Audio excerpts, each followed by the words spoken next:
Right, back live with you tonight on In Focus, and thanks for staying on. The energy crisis crippling the country's economy is under the spotlight at the mining Indaba in Cape Town. Minister of Mineral Resources and Energy, Gwede Mantashe, says load shedding has cost the country an estimated 1 billion rands a day and has led to a decline in the mineral production.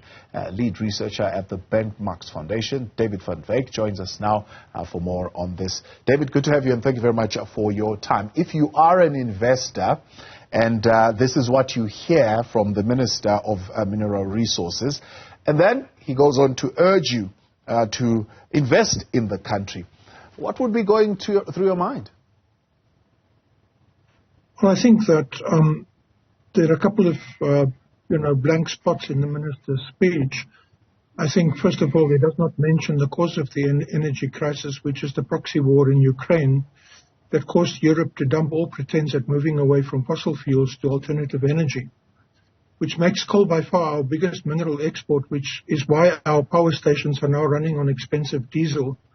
We cannot supply electricity because we can't get quality coal, because the quality coal is getting exported to Europe, which suddenly has developed a taste for coal when they've been preaching, a move towards renewable energy and a just transition. And I think that the minister made a lot of noise about the issue of energy and why energy is a problem at the moment and why there's no investment or there's a lack of investment in mining. However, I also think that the minister fails to tell the public that mining in South Africa is fundamentally changing. Large-scale industrial mining has been in decline for the last decade, and many large companies have left long before the energy crisis. BHP Billiton left before the energy crisis. AngloGold Ashanti left before the energy crisis. And I would predict that the other big ones like Anglo Coal is in the process of leaving. We will be left with very few of the large industrial mining corporations that we as monopoly platform mines, if you want to use that particular phrase. The minister also spoke a lot about the energy availability factor, and by that he means coal and gas, of which we've got an abundance of coal and gas. But my question is, how do you plan for minerals that you do not own once they are mined? These minerals belong to basically global mining corporations, and foreign investment basically places the minerals under the control of foreign mining companies who then export these minerals, and we do not have the benefit of the minerals for our own power stations. The minister also spoke about the maintenance of existing power stations, and one wonders why relatively new power stations like Medupe and Kusile requires such a lot of maintenance. And one of the reasons for that is because they get substandard coal, and which they cannot really function with because they were designed for very high-grade coal. And then he makes a lot of, he speaks a lot about the appointment of qualified people at Eskom and eradicating sabotage from Eskom and so on. But one wonders under whose watch the sabotage started happening. And the syndicates in coal and so on emerged within the country. These things should have been prevented, and they really seem to have escalated since 2020. So what would you say, David, would be the reason why our mining sector, as business puts it, would be on a decline, despite, one, the opportunities that have been created by, of course, the demand for our commodities and the high prices of precious metals that we have kind of seen post-COVID-19? Well, I think that the minister attributes the decline to the energy crisis within the country and to the load shedding and so on. And he says that it costs the country 1 billion rands a day. However, the problem that I'm having with that narrative is that it does not take into consideration that many minerals are in steep decline in the country and they are no longer viable for industrial mining. So gold, for example, many of the gold mines have closed down. We've got 6,000 abandoned mines in the country, and there are many more that are shutting down and being abandoned as we speak. And that didn't feature in his speech at all, which is very worrying for me, which indicates for me that there is no planning towards a new form of mining within this country, which would be medium and smaller scale mining, which would be more viable than large scale industrial mining. Yeah. He did say that 500 million rands was being made available for prospecting for small-scale mining in the country, but he doesn't really define what he means by that.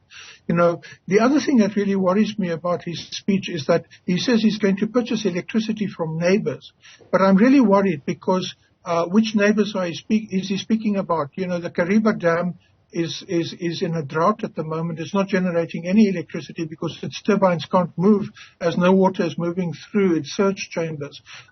That means that Cahora Bassa is going to follow soon because Cahora Bassa is downstream from Kariba, and if Kariba is running dry, then it's only a matter of time before we have an electricity crisis with Cahora Bassa as well.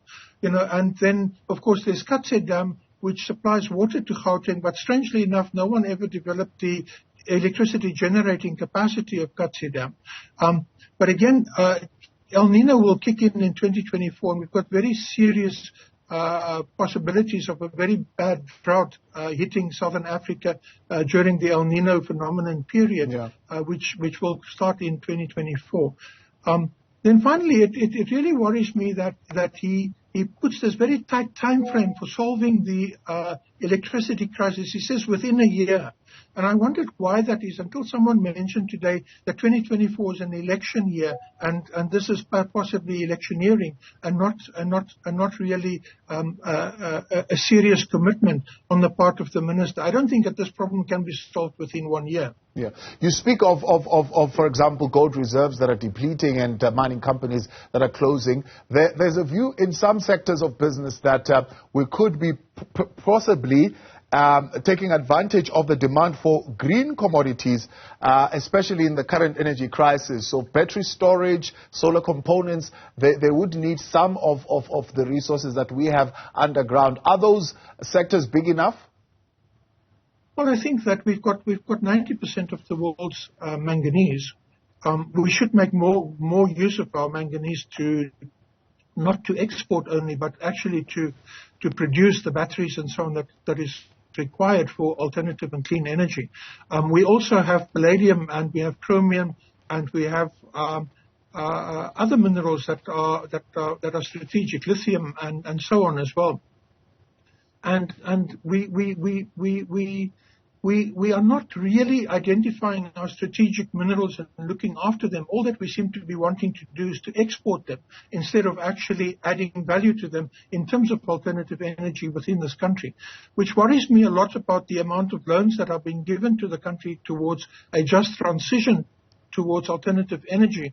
Because if that, the sources of those loans that their corporate companies are the ones that actually do the mining, which means that the minerals will just flow out of the country instead of being beneficiated in the country. The view that says the reason why we are currently not seeing a substantial amount of new exploration and development happening is because we do not have the right policy environment, and this is what investors are looking at. Well, I mean, that plus the energy security and the confidence in our logistics system. So address those two areas. We've already spoken about the energy security, but the right policy environment to the logistics systems. How are those impacting on the mining sector and the new explorations and developments happening? Well, I would agree that we don't have the right policies, but I won't agree with the people at the mining Indaba what kind of policies they would want, because they would want policies that actually make it easier for them to take the minerals out rather than what we beneficiate the minerals within the country. And, they are, in a sense, an attack on our mineral sovereignty. For me, the right policies are policies that identify strategic minerals and actually makes for a mining industry that is much more geared towards the needs of South Africa and the sovereignty of South Africa rather than the demand of foreign countries, foreign interests in our mining industry. And so, the people at the Indaba would complain about the mining charter and the rights of communities and so on, which is really non-existent in any case. And also I would think that with regard to the right policies, we need to integrate mining with other sectors of the economy, like transport, for example. You can't allow your railway system to collapse and expect there to be a healthy mining industry in the country. So what's the solutions to our logistics crisis? I mean, would you be in support of more private sector investment in that particular space?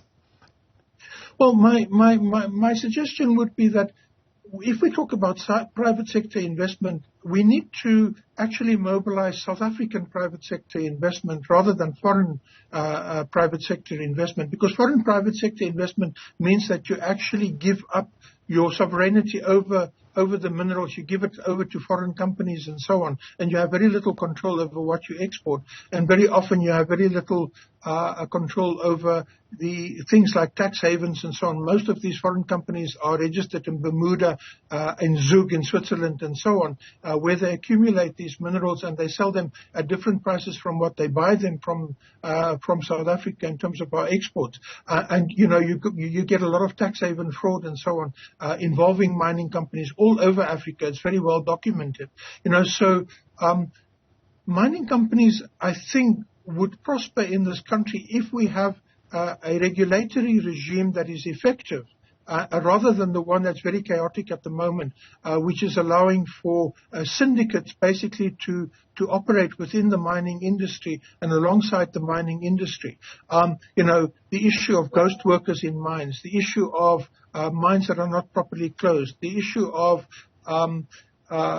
absolute chaos in terms of coal reaching the harbors or coal reaching the power stations and things like that.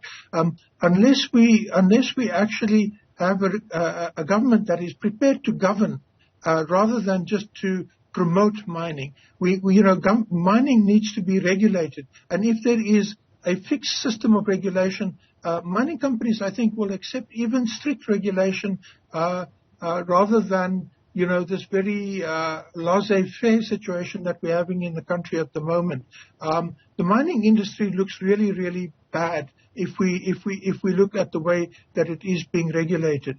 And I think that another aspect of the mineral speech, which is very important, is the mine health and safety record that he mentions, because that thing also obscures the real reality that is there on the ground. The minister didn't include the Jagersfontein disaster in his statistics. He did not include the Boksburg gas explosion in his statistics. He did not include the hundreds of zamazamas that die in the unregulated small-scale mining sector in this country. And he didn't include the numbers of road accidents involving mineral trucks moving up and down. We've had hundreds of them last year that should be included in mine fatality and health and safety statistics, but they are not at the moment. David van Beek, appreciate your time and your analysis, lead researcher at the Benchmarks Foundation.